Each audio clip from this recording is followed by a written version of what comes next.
¿Por qué me cuesta tanto decir que no? El día de hoy te voy a responder esta pregunta y te voy a decir lo que nadie te cuenta acerca de lo que implica poner límites y el costo que estás pagando con tu vida. Pero pensá la última vez que dijiste que sí cuando querías decir que no. Y acá es aceptar un favor que no querías hacer. Dijiste que sí ir a una salida, a una fiesta, cuando necesitabas descansar. Alguien cruzó un límite y te quedaste callado y no le dijiste nada. Yo estoy más que seguro que en algún momento te ha pasado esto. Y sabes qué, entiendo que en ese momento aparece un enojo muy grande hacia la situación.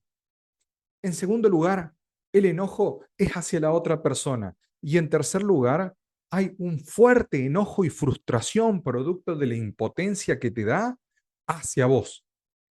Y sabes qué, aparece otra pregunta que es, ¿por qué me cuesta tanto decir que no? Pero ya te voy adelantando algo. El verdadero problema no es decir que no, porque lo podés practicar de mil maneras, buscar mil formas. Te puedo dar un texto escrito de cómo decir que no y tratar de establecer los límites. Pero ¿sabes qué? Si te cuesta manejar ciertas emociones, te va a ser imposible decir que no. Me refiero a manejar la culpa, el miedo al rechazo, la ansiedad, el miedo que te lleva a evitar el conflicto y muchas veces la vergüenza y los problemas que hay de autoestima. Estos suelen ser las principales emociones que nos terminan llevando a decir que sí cuando queremos decir que no, porque ¿sabes qué? Es menos incómodo tener que decir que sí a tener que hacerme cargo de trabajar estas emociones. Y el día de hoy te voy a dar las 6 causas principales por las cuales te cuesta decir que no. Y te voy a dejar un ejercicio para que puedas realizar y puedas ver cuál es el primer paso del cual tenés que iniciar. La primera causa que vamos a ver es el miedo a la decepción. En segundo lugar, la necesidad de aprobación.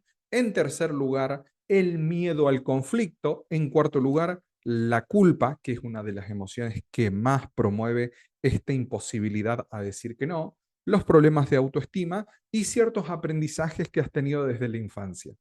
Así que comencemos por la primera causa. La primera causa es el miedo a decepcionar, porque muchas veces las personas confunden lo que es la decepción con el lastimar a otras personas. Y te digo, no es para nada lo mismo. Mientras que vos sigas creyendo que a las personas no hay que decepcionarles, vas a tratar de actuar como una buena persona, entre comillas, lo cual significa hacer lo que las otras personas quieren que vos hagas. Entonces, en el momento en que trates de hacer algo distinto, vas a sentir que estás fallando y ese no es el principal inconveniente, sino que crees que estás lastimando a otros.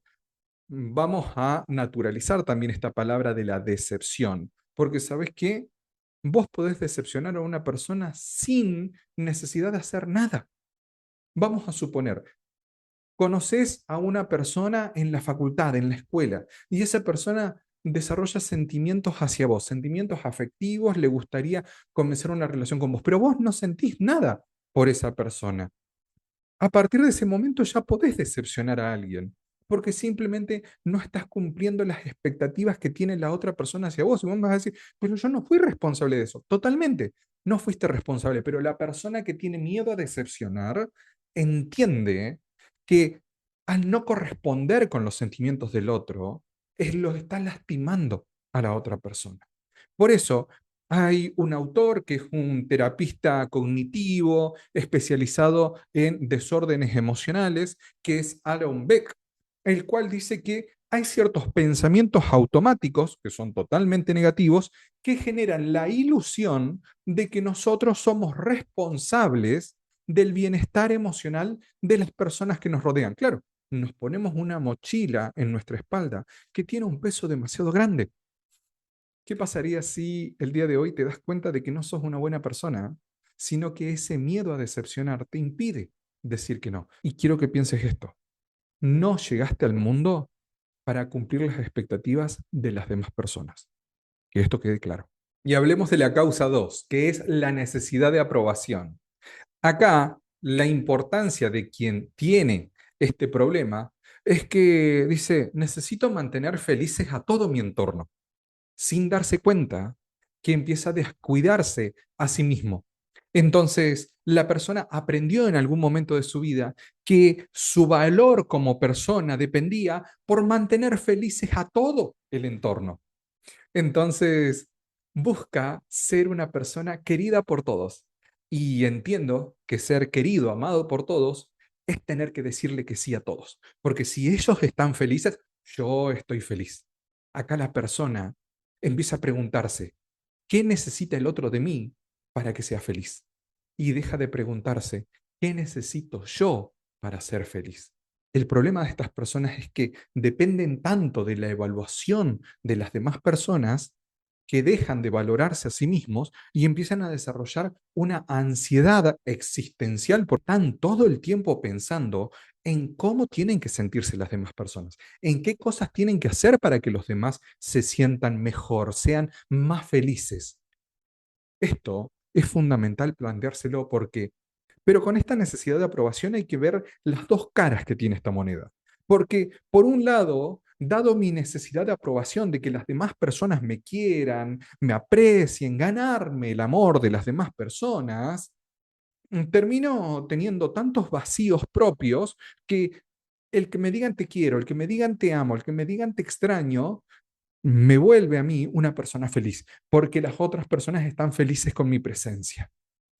Pero también genera un mecanismo de control, porque a las demás personas las veo tan débiles, las veo tan frágiles, que si yo no estoy para ellos, ¿qué va a ser de su vida? Cualquiera de las dos caras de esta moneda es peligrosa. Y hablemos acerca de la causa 3, que es el miedo al conflicto. Muchas personas buscan evitar el conflicto porque entienden que es una manera de mantener la paz y la armonía en las relaciones. Pero ¿sabes qué? Esto cobra un precio muy caro porque siempre estás pateando, estás dejando para más adelante poner los límites. ¿De dónde viene el miedo al conflicto? Muchas personas que quizás se criaron en ambientes muy conflictivos, donde había discusiones y donde esas discusiones los ponían en un lugar peligroso, escuchaban gritos, silencios que eran muy intimidatorios, castigos, mala cara. Aprendieron que la manera de sobrevivir a todo eso era no generar conflictos.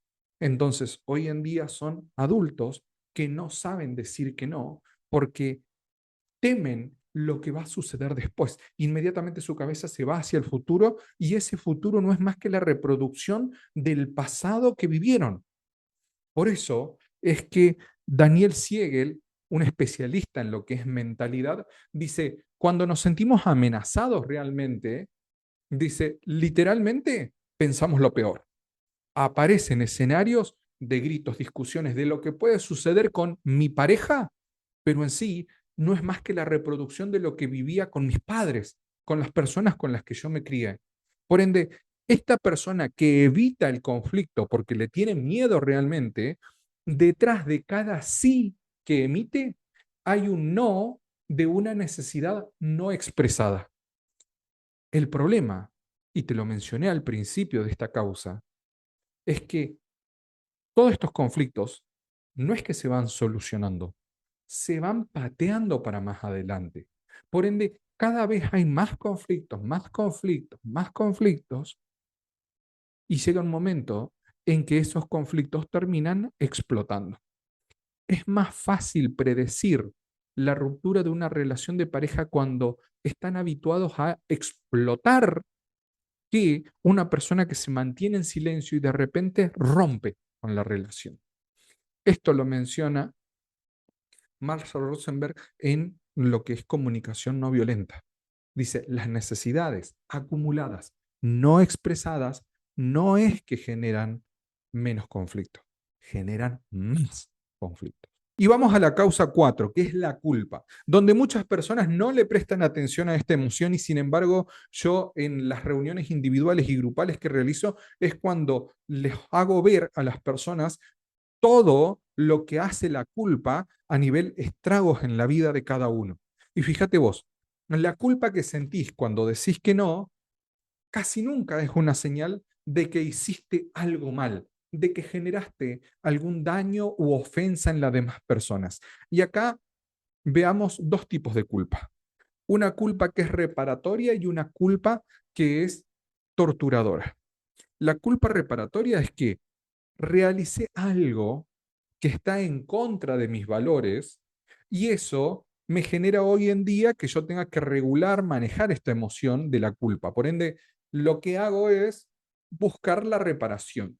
Me arrepiento de lo que hice, me siento al frente de la otra persona y le digo, me equivoqué, te pido perdón, ¿qué puedo hacer para reparar el daño que te generé y poder seguir adelante en nuestra relación? No te estoy pidiendo borrón y cuenta nueva, te pido que me digas cómo puedo reparar esto, me estoy haciendo cargo, ¿sí? Pero la culpa que tortura, que es la más habitual, es aquella que prioriza las necesidades de uno de los dos, en este caso, de la otra persona. Entonces, entiendo que el decir que no es generarle un daño, pero no hay nada concreto que le hayas hecho. Simplemente pensás, suponés, imaginás que les estás generando un daño. Esto, obviamente, empieza a generarte remordimiento, cargo de conciencia. Y acá hay algo que Aaron Beck, que yo te mencioné hace un ratito también, que es un terapista cognitivo especializado en distorsiones emocionales, dice, muchas personas tienen muy interiorizado una voz interna que dice, voy a ser un egoísta si priorizo mis necesidades. Es que no tengo que decir que no, porque si no voy a decepcionar a alguien. Las buenas personas no le dicen que no a las demás personas. Y acá muchas personas confunden el ser una buena persona con sentirse culpables por decir que no, con no saber establecer límites, con tratar de mantener una armonía artificial en las relaciones cuando su incomodidad termina siendo enorme. La causa 5 son los problemas de autoestima.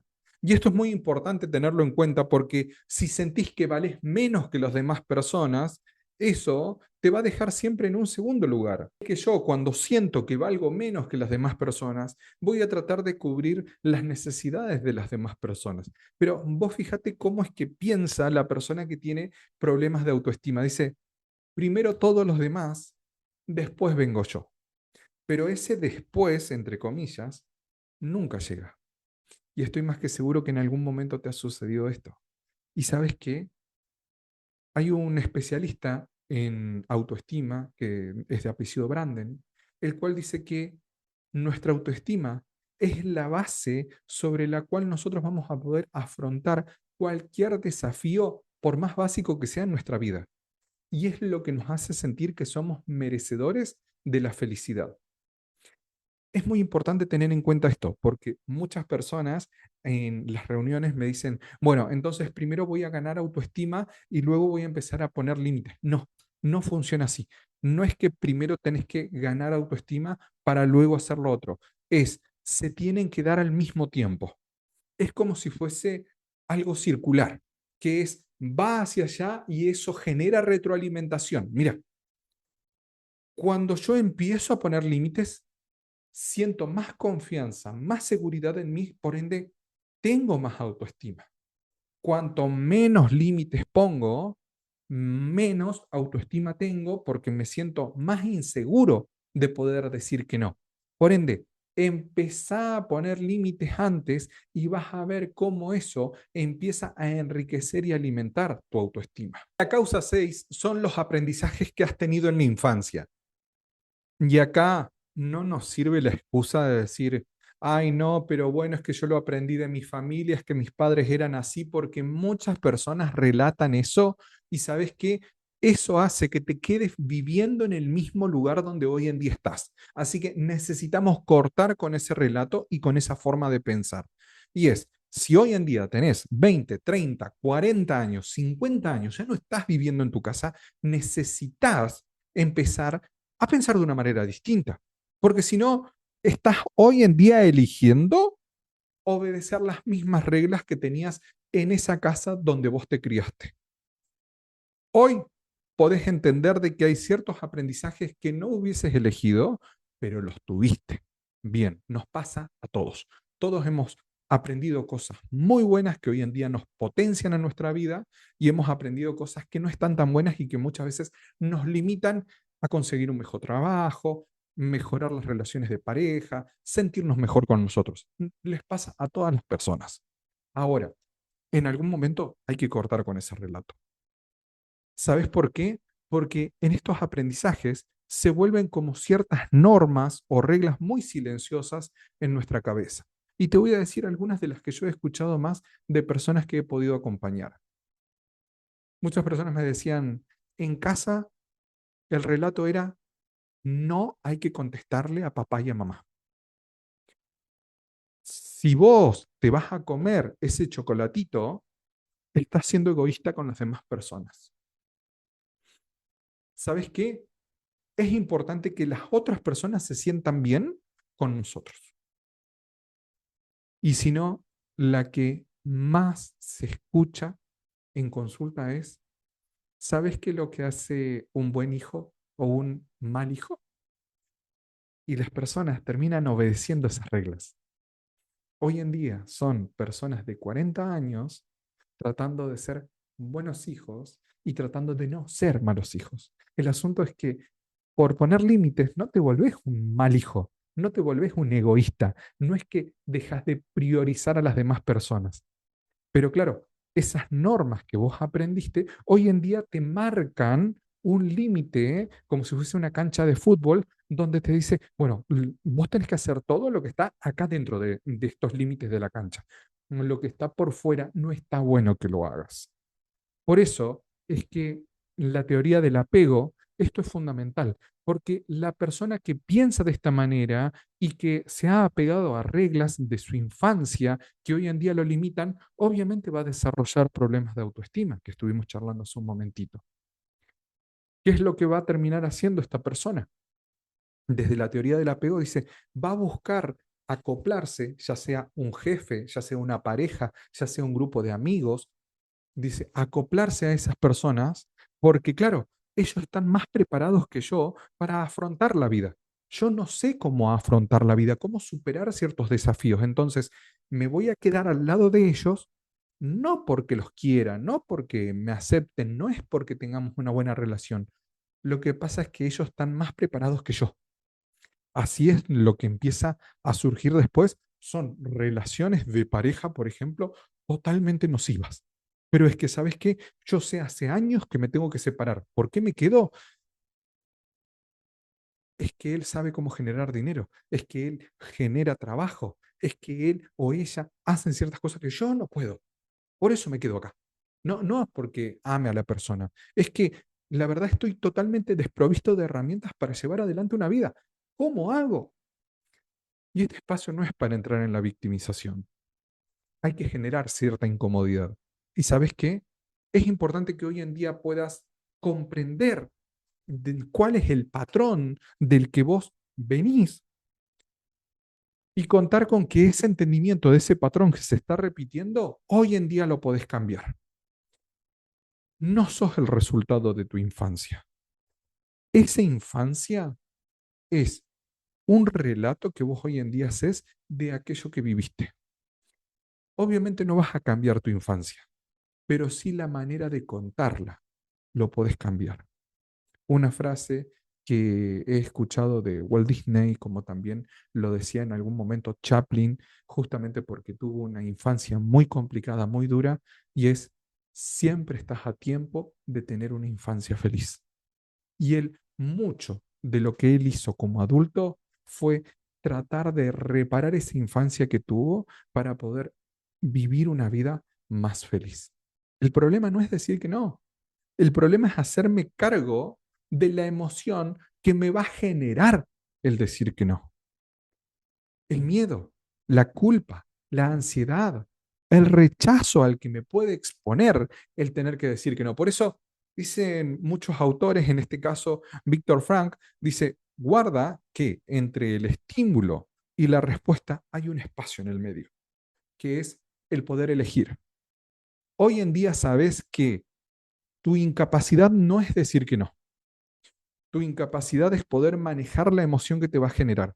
Y ¿sabes qué? Eso se entrena. Vos podés entrenar tus emociones para que puedas decir que no y puedas saber lidiar con el miedo, la culpa, la ansiedad, la vergüenza, los problemas de autoestima que tengas. Te prometí un ejercicio para hacer y ¿sabes qué? Lo vas a llevar adelante esta misma semana. Mira, no te voy a pedir que cambies nada, simplemente que empieces a observarte. Y ¿sabes qué? Cada vez que digas que sí, cuando querías decir que no, necesito que te preguntes esto. ¿Qué emoción estabas intentando evitar? El día de hoy te mostré varias de las emociones que empiezan a generar una incomodidad tan grande que termino diciendo que sí. Por ende, te dejo 4 preguntitas que necesitas responderte en una hojita y hacelo de una manera meticulosa, siendo honesto con vos mismo. La primera pregunta es, ¿en qué área de tu vida, trabajo, familia, pareja, amistades, en qué área de tu vida decís que sí con mucha frecuencia cuando necesitas empezar a decir que no? Primero, identifica esas situaciones. En segundo lugar, y yo te dije por ahí, tenés que ser honesto con vos mismo, ¿sí? ¿Cuál es el miedo? ¿Qué es lo que más temes que pueda llegar a suceder si decís que no? ¿Cuál es el escenario que te brinda tu cabeza de lo que va a pasar después? Es importante que puedas identificar eso, porque justamente ahí está lo que te detiene. En tercer lugar, ¿cuál es el costo que estás pagando por seguir diciendo que sí cuando necesitas decir que no? A veces el costo se paga en tiempo, a veces el costo se paga en energía, en respeto, y a veces se paga un costo en dinero. Pero es importante que puedas ver qué es aquello que estás perdiendo, que te está costando el decir que sí cuando necesitas decir que no. Y en cuarto lugar, ahí sí te voy a pedir un pequeño esfuerzo. Te pido que empieces a decir que no, pero ¿sabes qué? Elegí una situación donde vos veas que el costo de decir que no va a ser tan grande, que va a ser algo pequeño, ¿sí?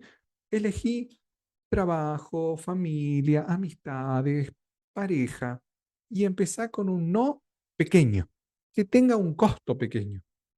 Yo prefiero un paso pequeño que te ayude a ganar confianza que un salto enorme con el cual te frustres porque tratas de cambiar en una hora toda tu vida. Así que deja de pensar de que sos débil o frágil por no saber poner límites y deja de enojarte con vos y con las demás personas.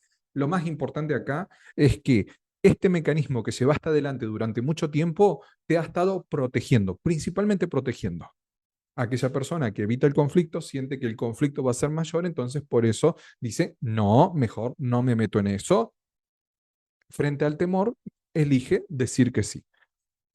Pero hoy estás viendo que ese no decir no tiene un costo.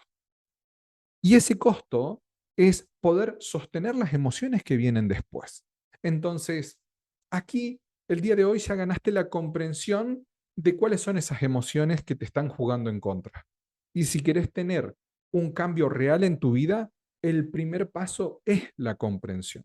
Y el segundo paso es preguntarte qué querés seguir haciendo con esto, porque ya comprendés dónde es que surge y dónde tenés que empezar a trabajar. Pero si algo de todo esto te resonó y estás buscando un cambio real y concreto en tu vida, yo te puedo ayudar a realizarlo.